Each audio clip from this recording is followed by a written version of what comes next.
Rozprávka o Cickovi a Pelkovi. Ach, zaspomínajme, dobrí ľudia, na príbeh Cicka a Pelka, dvoch bačov, ktorí sa dali na politiku.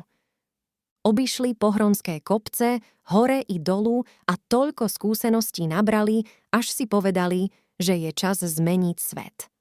Ako by povedali v krčme, keď nejde krčma k Mohamedovi, pôjde Mohamed ku krčme.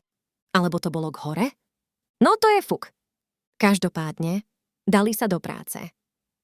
Cicko a Pelko, kedysi srdcoví spoločníci v jednej politickej strane, ktorá mala na rováši viac škandálov než kocúr chvostov, zistili, že je čas na nový manéver.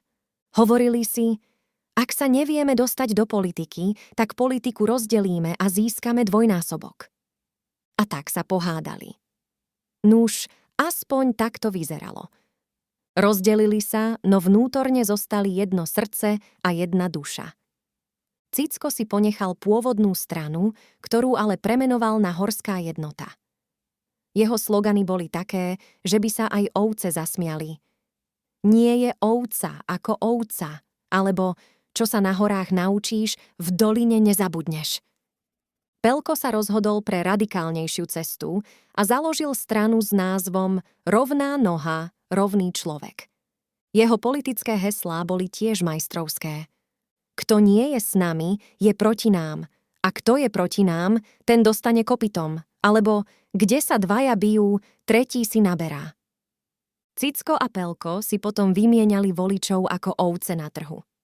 Ty mi dáš toho liberála a ja ti zaňho dám dvoch konzervatívcov, hovoril Pelko.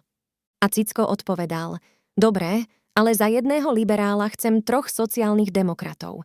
Tí sa vždy dobre starajú o stádo. Každé voľby, čo prišli, ich strany získavali stále viac a viac voličov. A všetci sa pýtali, čo za nové ovce to máme v politike?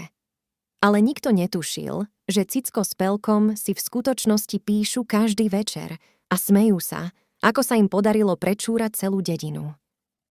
A čo budeš robiť, keď sa staneš premiérom? Spýtal sa Pelko v jednom z ich tajných listov. Ale čo by som mal robiť? Vezmem si najlepšie ovce a budem ich strihať, až kým nepadnú, odpovedal Cicko. A čo potom? A potom? No, potom budeme strihať ďalšie ovce. A tak sa to stalo a Cicko s Pelkom sa stali premiérom a predsedom parlamentu a nikto nikdy netušil, že všetko je to len jedna veľká hra. A tak, milí priatelia, je to v politike, aspoň v tej našej slovenskej. Cicko a Pelko sú už legendou a my si len môžeme povedať, hej, čo by sme si tu bez nich počali?